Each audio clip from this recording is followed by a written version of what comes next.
الحمدللہ رب العالمین والصلاة والسلام علی خاتم النبیین اما بعد فاعوذ باللہ من الشیطان الرجیم بسم اللہ الرحمن الرحیم۔ دعوت اسلامی کی دینی خدمات میں مسلسل جد و جہد کے 41 سال مکمل ہونے پر ماہنامہ فیضان مدینہ کا خصوصی شمارہ بنام فیضان دعوت اسلامی ملاحظہ ہو۔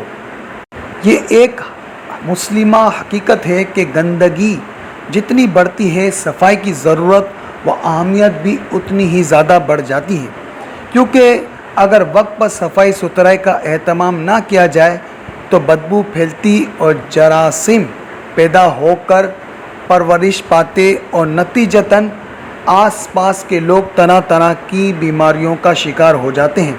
یقیناً دیگر گندگیوں کی طرح گناہ، بدعمالیاں، بے حیائیاں اور برائیاں بھی گندگیاں ہی ہیں، بلکہ یہ ایک ایسی گندگی ہے جو بسا اوقات مسلمان کو معاذ اللہ سب سے بڑی گندگی یعنی کفر تک پہنچانے کا ذریعہ ہوتی ہے۔ حضرات انبیاء کرام علیہ الصلوۃ والسلام کی تشریف آوری کے مقاصد میں سے ایک یہ بھی تھا کہ وہ لوگوں کو ظاہری اور باطنی گندگیوں سے پاک صاف کر کے اللہ رب العالمین کی بارگاہ میں حاضر ہونے کے قابل بنائے۔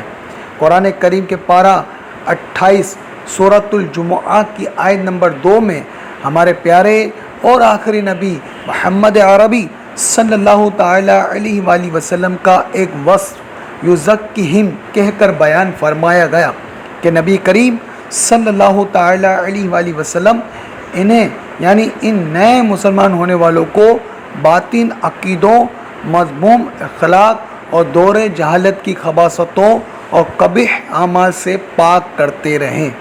انبیاء کرام علیہ الصلوۃ والسلام حضور ختم النبیین صلی اللہ تعالی علیہ وآلہ وسلم کے بعد تزکیہ عالم کا یہ فریضہ امت محمدیہ کے سپرد ہوا۔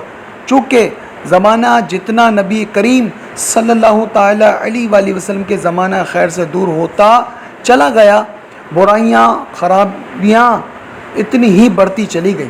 یہی وجہ ہے کہ قرون ثلاثہ کے بعد ہر دور میں نیکی کی دعوت دینے اور برائی سے منع کرنے کی ضرورت زیادہ سے زیادہ ہوتی چلی گئی، اور پھر ایک وقت آیا کہ قرآن و سنت کے متعلق مسلمانوں کے عظیم اور پاکیزہ نظریات کو مسلسل کھوکھلا کرنے کی کوشش کی جانے لگی۔ ارکان اسلام یعنی نماز، روزہ، حج اور زکوٰۃ کے متعلق مسلمانوں کو طرح طرح کے وسوسوں کا شکار کیا جانے لگا۔ دینی تعلیم کو معاذ اللہ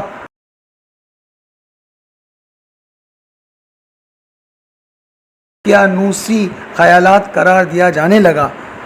داڑھی اور مذہبی وضاحت کو انتہا پسند کی نشانی سمجھا جانے لگا۔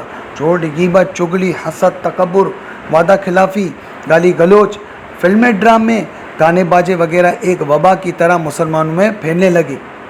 کچھ اسی طرح کی گندگی سوچوں اور گندے نظریوں اور گندے کاموں کے سیلاب کے آگے بند باندھنے، ان گندگیوں کو ختم کرنے، انہیں مٹانے اور اعلان کلم اللہ یعنی اللہ پاک کا کلمہ بلند کرنے، دین اسلام کا بول بالا کرنے، لوگوں کے عقائد و اعمال کی اصلاح کرنے کے پیش نظر 2 ستمبر 1981 کو نبی کریم صلی اللہ تعالی علیہ وآلہ وسلم کی نظر کرم اور اولیاء کرام علماء اسلام کے فیضان سے وطن عزیز پاکستان کے شہر کراچی میں امیر اہل سنت حضرت علامہ محمد الیاس عطار قادری دامت برکاتہم اللہ علیہ نے ایک دینی تحریک دعوت اسلامی کی بنیاد رکھی۔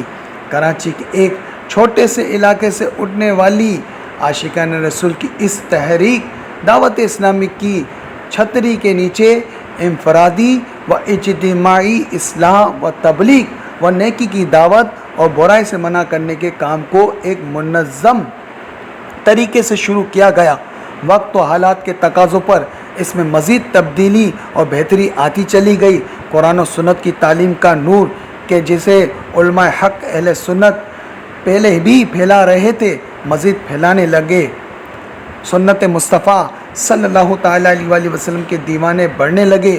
نوجوان اور بوڑھے سبھی شریعت کا پاکیزہ علم دین سیکھنے لگے، اور دیکھتے ہی دیکھتے 41 سال کا عرصہ گزر گیا، اور الحمدللہ اس عرصے میں دعوت اسلامی دنیا بھر میں دینی کاموں کا تقریباً 80 مجالس و شعبات پر مشتمل نیٹ ورک پھیلانے میں کامیاب ہوئی۔ مگر چونکہ ہر دور میں ہی انسان کا ازلی دشمن شیطان اور انسانوں کو مختلف طریقوں سے بہکاتا پھسلاتا رہا، اب بھی بہکا رہا ہے اور آئندہ بھی بہکاتا رہے گا۔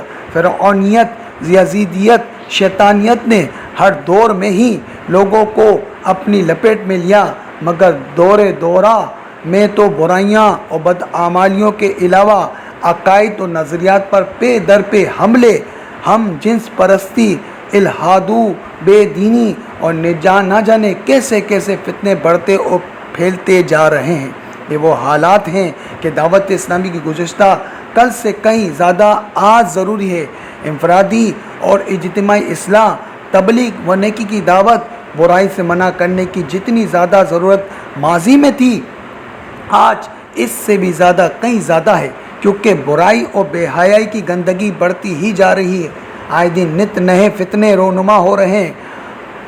غیبوں سے باخبر نبی صلی اللہ تعالیٰ علیہ وآلہ وسلم نے صحابہ کرام علیہ رضوان سے ایک مرتبہ ارشاد فرمایا، تمہارا کیا حال ہوگا جب تم نیکی کا حکم نہیں دو گے اور برائی سے نہیں روکو گے؟ انہوں نے عرض کی، یا رسول اللہ صلی اللہ تعالیٰ علیہ وآلہ وسلم، کیا ایسا ہوگا؟ ارشاد فرمایا، ہاں، اس ذات کی قسم جس کے قبضہ قدرت میں میری جان ہے، اس سے بھی زیادہ سخت ہوگا۔ عرض کی، یا رسول اللہ صلی اللہ تعالیٰ علیہ وآلہ وسلم، اس سے زیادہ سخت کیا ہوگا؟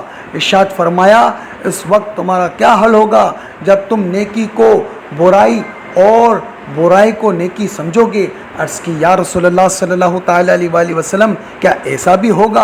ارشاد فرمائے، ذات کی قسم جس کے قبضہ قدرت میں میری جان ہے، اس سے بھی زیادہ سخت ہوگا۔ عرض کی، اس سے زیادہ سخت کیا ہوگا؟ ارشاد فرمایا، اس وقت تمہارا کیا حال ہوگا جب تم برائی کا حکم دو گے اور نیکی سے روکو گے؟ انہوں نے عرض کیا، یا رسول اللہ صلی اللہ تعالیٰ علیہ وآلہ وسلم، کیا ایسا بھی ہوگا؟ ارشاد فرمایا، ہاں، اس ذات کی قسم جس کے قبضہ قدرت میں میری جان ہے، اس سے بھی زیادہ سخت ہوگا۔ اللہ پاک فرماتا ہے، مجھے اپنی قسم ہے، میں اس پر ایسا فتنہ مقرر کروں گا کہ اس میں سمجھدار لوگ بھی حیران رہ جائیں گے۔ اس روایت کو سامنے رکھ کر ذرا معاشرے پر نظر دوڑائیے۔ کیا گناہوں کی گندگی کو صاف کرنے، نیکی کی دعوت دینے اور برائی سے منع کرنے کے اہم کام میں اب غفلت و سستی نہیں بڑھتی جا رہی؟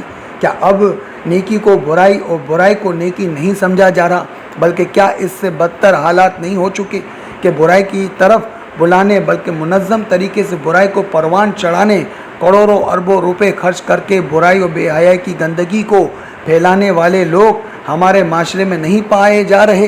اور کیا کہیں گھروں، دفتروں، کمپنیوں، اداروں، فیکٹریوں، نجی فنکشنز اور سوشل گروپ وغیرہ میں نیکی سے نہیں روکا جا رہا؟ اس میں برائیوں کی ترغیب نہیں دی جا رہی؟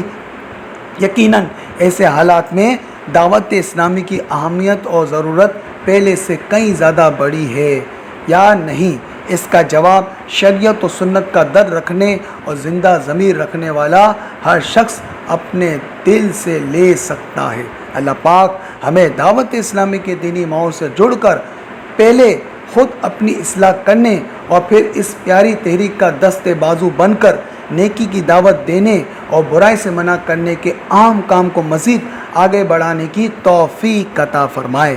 آمین بجاہ النبی الامین صلی اللہ تعالی علیہ وآلہ وسلم۔ صلو علی الحبیب صلی اللہ تعالی علیہ وسلم۔